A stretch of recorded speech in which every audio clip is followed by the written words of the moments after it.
किसान साथियों नमस्कार। कृषि दर्शन कार्यक्रम में आप सभी का स्वागत है। आज के इस अंक में मैं हूं आपके साथ दीपक शर्मा। किसान साथियों, हम सभी जानते हैं कि कृषि बागवानी के जो कार्य हैं वो पूरे वर्ष निरंतर चले रहते हैं और आप दिन रात इन कार्यों में तल्लीन रहते हैं।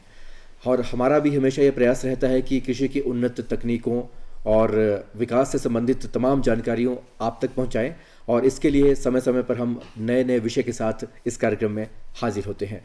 और कौन कौन सी जो है साइंस की और विज्ञान की जो गतिविधियां हैं और आप तक वो कैसे पहुंच सकती है, इन तमाम जानकारी को साझा करने के लिए आज हमारे साथ इस लाइव फोन इन कार्यक्रम में उपस्थित हैं बागवानी और वानिकी विश्वविद्यालय नौणी सोलन से डॉक्टर रविंद्र शर्मा, निदेशक अनुसंधान, और डॉक्टर देवेंद्र गुप्ता, निदेशक विस्तार शिक्षा।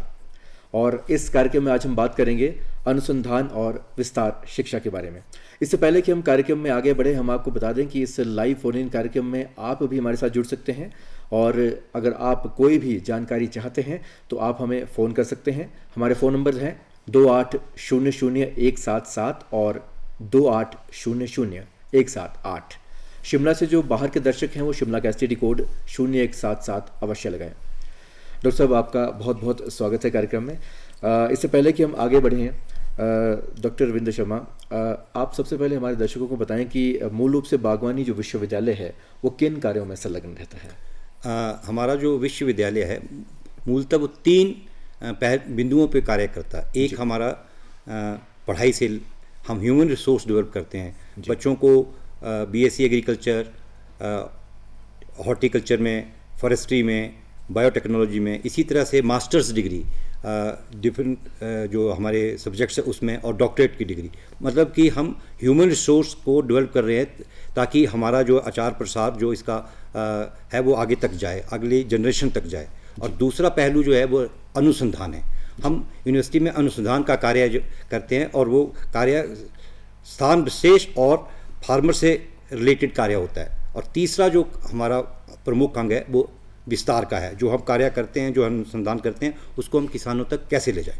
जी डॉक्टर रविंद्र, हम आपसे ज़रूर अनुसंधान के बारे में बातचीत करेंगे, लेकिन डॉक्टर देवेंद्र गुप्ता, आप बताएं हमारे दर्शकों को कि जो प्रसार है, शिक्षा विस्तार है, इसका क्या महत्व है और ये क्यों ज़रूरी है। जैसे डॉक्टर रविंद्र शर्मा ने अभी बात की अनुसंधान की, जी, तो कोई भी अनुसंधान यदि हम करते हैं और कोई भी तकनीक हम डेवलप करते हैं, यदि वो हमारे एंड यूज़र तक नहीं पहुंचती है तो वो हमारा प्रयत्न जो है वो व्यर्थ है। बिल्कुल। तो उसमें उस तकनीक को हस्तांतरण करने के लिए जो प्रसार है उसका एक विशेष महत्व है जी। और हम विभिन्न प्रसार के माध्यमों से किसानों और अन्य जो हमारे यूज़र्स हैं उन तक पहुंचने की कोशिश करते हैं।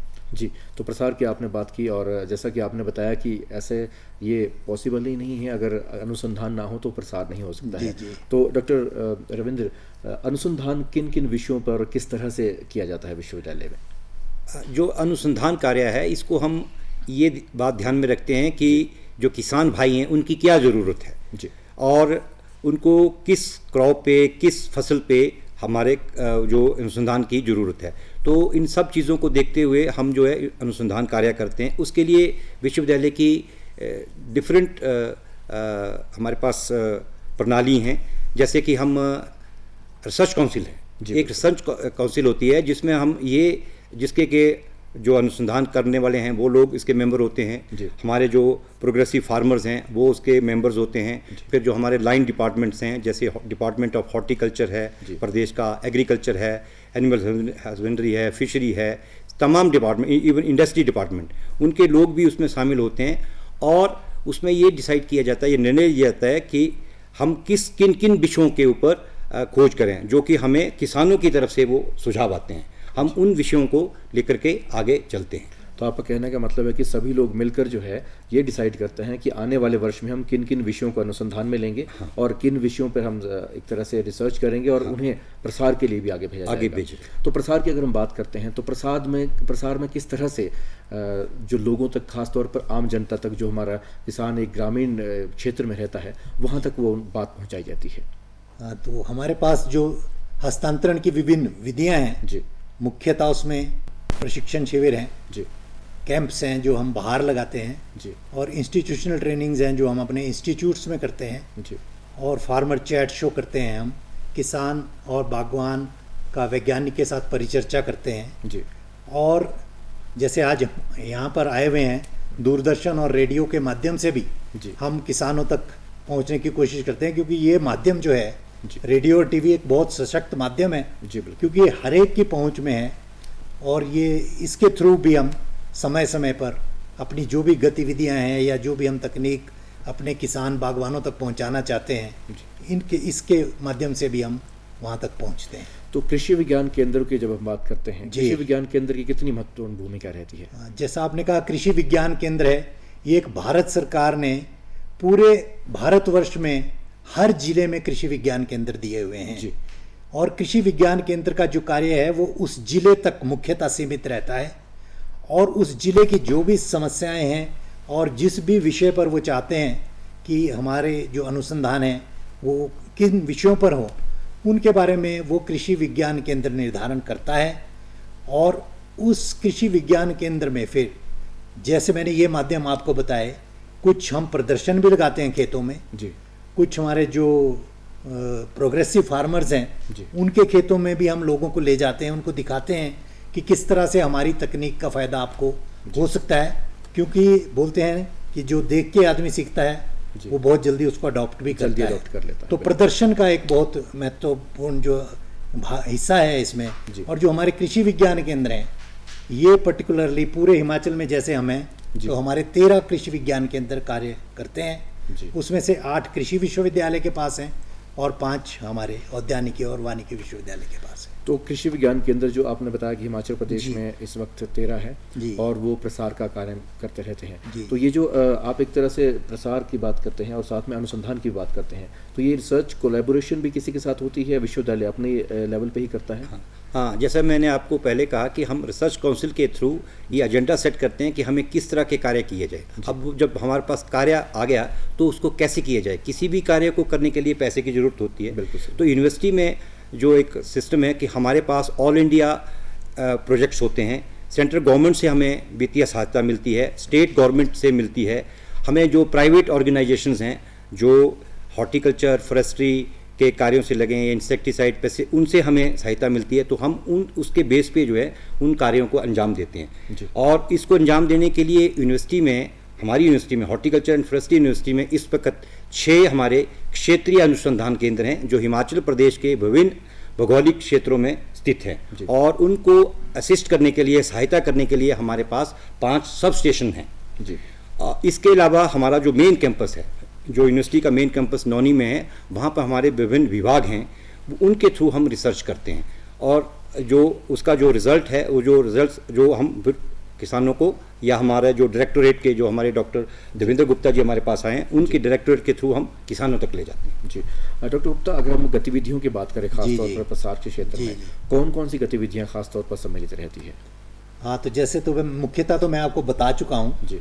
जैसे ट्रेनिंग्स हैं तो हम अपने इंस्टीट्यूट में ट्रेनिंग करते हैं। जी। और जैसे मैंने आपको कहा था कि जैसे लाइन डिपार्टमेंट्स हैं हमारे, हॉर्टिकल्चर डिपार्टमेंट है बिल्कुल।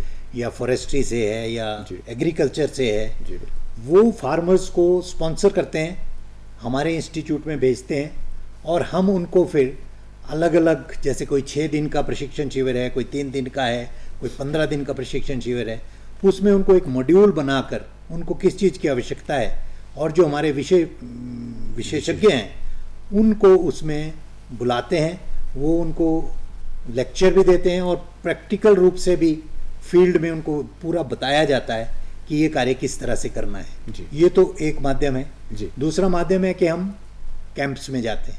जी। हाल ही में जैसे हम SJVN के साथ हमने कोलैबोरेट किया हुआ है, तो SJVN के जो एरियाज़ हैं, हाल ही में हमने रामपुर में, सुन्नी में, बिथल में अभी कैंप लगाए और उसमें इतना रिस्पांस मिला विश्वविद्यालय को कि जो हमारे वैज्ञानिक थे जी। और जो वहाँ के जो किसान हैं जो हमारे इंस्टीट्यूट में नहीं आ सकते हैं, जी।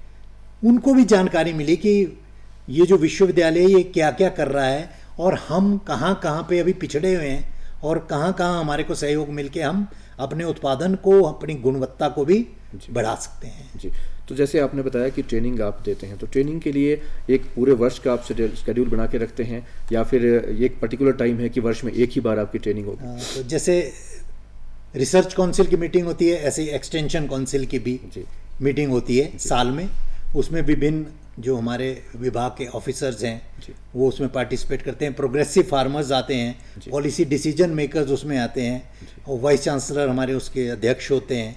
और उसमें फार्मर फीडबैक के बेस पर हम ये निर्धारण करते हैं कि हमें इस साल विश्वविद्यालय में कौन कौन से कार्य करने हैं, वो हम एक शेड्यूल बना लेते हैं और उस शेड्यूल के अनुसार फिर हम पूरे साल भर कार्य करते रहते हैं। जी। तो डॉक्टर रविंद्र, जैसे कि अनुसंधान की अगर हम बात करते हैं प्रेजेंट टाइम में, इस वक्त अगर हम बात करें तो कौन कौन से विषय हैं जो ख़ास तौर पर एमर्जिंग है और जो इस समय आप ये कह सकते हैं कि हमारे किसान और बागवान भाई बहनों के लिए वो सहायक सिद्ध हो सकते हैं और अनुसंधान चल रहा है? जैसा कि आपने बहुत अच्छा प्रश्न पूछा, इसमें इस वक्त हमारा जो विश्वविद्यालय है वो हॉर्टिकल्चर और फॉरेस्ट्री, ये दो हमारे जो प्रमुख हैं। तो हॉर्टिकल्चर में जैसा कि आपको मालूम है कि हिमाचल प्रदेश एक फल राज्य है, तो इसमें सेब का बहुत महत्व है, उसी साथ सब्जियां हैं, उसी के साथ हमारा जो प्लांट प्रोटेक्शन है, जो कीड़े मकोड़े या कोई हमारे जो इंसेक्ट लगते हैं उसके ऊपर शोध होता है। फिर हमारे पास आफ्टर हार्वेस्ट, पोस्ट हार्वेस्ट जिसको कहते हैं, तो फूड प्रोसेसिंग का या फूड टेक्नोलॉजी पे रिसर्च होती है। और बागवानी में हमारे पास वानिकी, कृषि वानिकी के ऊपर हम कार्य कर रहे हैं, सिल्वीकल्चर एंड एग्रोफॉरेस्ट्री पे कर रहे हैं। फिर हमारा ट्री इम्प्रूवमेंट है, जैसे हम नए नए प्लांट्स समर्थ करके लोगों को मुहैया कराते हैं, तो इस पे हमारा जो कार्य है वो चल रहा है। डॉक्टर देवेंद्र गुप्ता, जब हम बात करते हैं कि हमारी जो सूचनाएं हैं वो आम जनता तक पहुंचनी चाहिए, तो उसके लिए क्या कुछ प्रकाशन भी होता है आपकी तरफ से, या सूचना कैसे आम जनता तक पहुंच पाती है? प्रकाशन का ऐसा है दीपक जी कि एक बहुत सशक्त माध्यम है, क्योंकि जो हम ट्रेनिंग में बताते हैं या प्रशिक्षण शिविर में बताते हैं वो उस समय तो उसको याद रह जाता है, जी बिल्कुल, लेकिन कुछ समय के बाद वो उसको भूल जाता है। बिल्कुल सही बात। तो प्रकाशन का एक बहुत इंपॉर्टेंट रोल है, क्योंकि उसमें हम सारी सूचना को प्रकाशित करते हैं और वो उस डॉक्यूमेंट को खुद देख सकता है, और जब भी उसको जरूरत पड़े तो उसको यूज कर सकता है। जैसे मैं आपको कुछ मुख्य जो हमारी यूनिवर्सिटी के प्रकाशन है मैं उनके बारे में बताना चाहूँगा। जी बिल्कुल। ये जैसे किसान हैंडबुक का आप देख रहे हैं, बिल्कुल, ये हमारी विश्वविद्यालय ये इसको हर साल रिलीज करता है, और इस किसान हैंडबुक में हम ये पूरा दिया हुआ है कि हर महीने में कौन कौन से कार्य किसान को करने हैं। जी। एक ये है, इसी प्रकार से कुछ मुख्य प्रकाशन है वो मैं लाया हूँ। फल उत्पादन, विभिन्न प्रकार के फलों में किस किस प्रकार के कार्य हमें किस किस समय करने हैं, वो इस पुस्तक में है। इसी प्रकार से फूलों के बारे में ये पुस्तक है, और ये सब्जी उत्पादन के विभिन्न पहलुओं पे इसमें पूरी जानकारी दी गई है। और ये हमारे जो डायरेक्टरेट ऑफ एक्सटेंशन एजुकेशन है, हमारा विस्तार शिक्षा निदेशालय, वहाँ से इसको आप खरीद भी सकते हैं और अपने यूज़ में ला सकते हैं। कुछ प्रकाशन हम बांटते भी हैं, जब ट्रेनिंग्स वगैरह होती है उसमें हम देते भी हैं। ये उद्यानिकी एवं वानिकी एक हमारा मैगजीन निकलता है, इसमें हम जो हमारे साइंटिस्ट हैं उनके द्वारा लिखे हुए लेख हैं विभिन्न विषयों पर जो किसान से संबंधित है उसके बारे में जानकारी देते हैं। जी। तो अगर मान लीजिए कोई भी किसान है, वो कोई जानकारी चाहता है और आप तक ना पहुंच पाए, तो कोई ऐसा हेल्पलाइन नंबर भी है जो आप तक पहुंच सकता है और अपनी जो समस्या है उसका समाधान पा सकता है? ये आपने बहुत इम्पोर्टेंट बात की।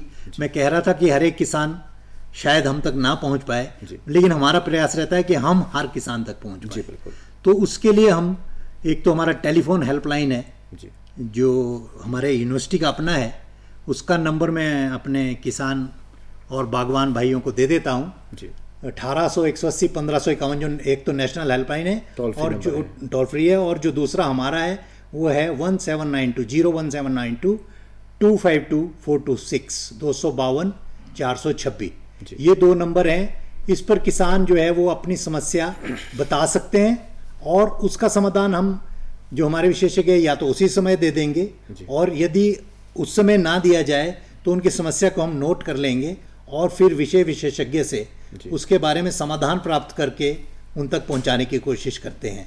तो एक तो टेलीफोन हेल्पलाइन है, दूसरा हमारा एक कुरियर सर्विस भी चलता है, आजकल थोड़ा कम हो गया है, वो चिट्ठियाँ आती है हमारे पास जी। और आकाशवाणी के माध्यम से हम उन चिट्ठियों के जवाब देते जी, हैं बिल्कुल। और किसानों तक फिर पहुँचते हैं। पहुंचते हैं। और जो तीसरा माध्यम जो हमें एक कोविड काल में जी बिल्कुल। अपनाना पड़ा, क्योंकि सारे प्रशिक्षण बंद हो गए थे, कोई भी हम आपस में बातचीत नहीं कर सकते थे, तो हमने सोशल प्लेटफॉर्म का सहारा लिया। जी बिल्कुल। हमने क्या किया कि हमने कुछ तो यूट्यूब चैनल पर विभिन्न विषयों पर कोई 50 वीडियो अपलोड कर दिए जी और वो कोई 15-15 मिनट के पूरी डिटेल उसमें विभिन्न विषयों पर वैज्ञानिकों द्वारा दी गई है, जी। वो अपलोड किए और उसका इतना अच्छा रिस्पांस मिला हमें कि ना केवल हमारे प्रदेश, ना केवल हमारे देश, बल्कि विदेशों से भी उसको फीडबैक मिला है, रिस्पांस मिला है, हमें बहुत से लाइक्स मिले हैं उसके ऊपर। जी तो एक तो हमने वो किया, दूसरा हमने एक व्हाट्सएप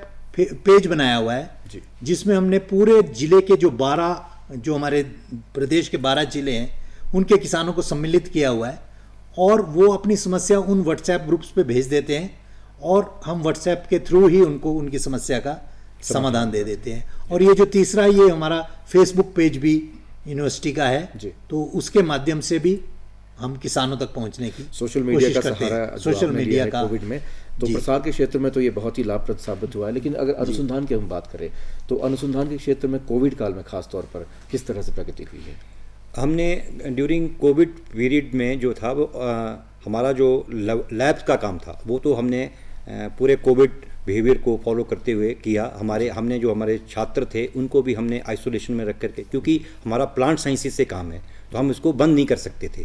तो कोविड काल में हमें बहुत दिक्कतें आई, हमें स्पेशल परमिशन जो थी वो डिप्टी कमिश्नर्स या गवर्नमेंट से लेनी पड़ी, क्योंकि हमारे अदरवाइज हम भी कोविड में अंदर चले जाते तो हमारे सारे प्लांट्स जो थे, मुझे ये बताते हुए आपको बड़ा हर्ष हो रहा है कि ड्यूरिंग कोविड पीरियड हमने बहुत ज़्यादा प्लांटेशन की, क्योंकि हम जो हमारे जो वर्कर थे उनको भी अपनी गाड़ियों से उनके घर से लाते थे, आइसोलेशन में लाते थे। और खेत, उस वक्त भी लोग कह रहे थे कि आप इकट्ठे मत रहिए लेकिन खेत में काम करें, बाहर जाएं, क्योंकि कोविड काल में मुझे लगता है कि एक एग्रीकल्चर, हॉर्टिकल्चर ही एक ऐसा विषय था जो पनपा, आगे बढ़ा जैसे और आपने लोग बात उसकी कही है कि शायद इस वक्त ऐसा था कि लोगों की जो नौकरियां थी वो छूट गई थी, लोग विदेशों से भी बिल्कुल, अपने बिल्कुल। घरों की तरफ आए थे, हाँ जी। तो उस समय वो अपना कृषि और बागवानी के क्षेत्र की तरफ उनका रुझान बढ़ा बिल्कुल था। बहुत बड़ा। तो ऐसे समय में जो है आपका यूनिवर्सिटी विश्वविद्यालय की तरफ से जो है कुछ वहाँ से मदद की जो है बिल्कुल बिल्कुल मिली हो। बिल्कुल हाँ, हमारा जो प्लांटेशन, जैसे हम प्लांट्स देते हैं लोगों को, वो सारा काम हमारा सुचारू रूप से चलता रहा। हमने उस पर कोविड की ज़्यादा आंच नहीं आने दी, लेकिन कई बार जो था कर्फ्यू लग जाता था या कुछ था, तो विद इन दैट पीरियड हमने उस कार्य को किया। जैसे अभी डॉक्टर गुप्ता जी ने आपको ये पब्लिकेशंस दिखाई जो हमारी डिफरेंट, तो इनमें जो सामग्री है वो उस रिसर्च का निचोड़ है जो कि अनुसंधान द्वारा हमने पैदा की है।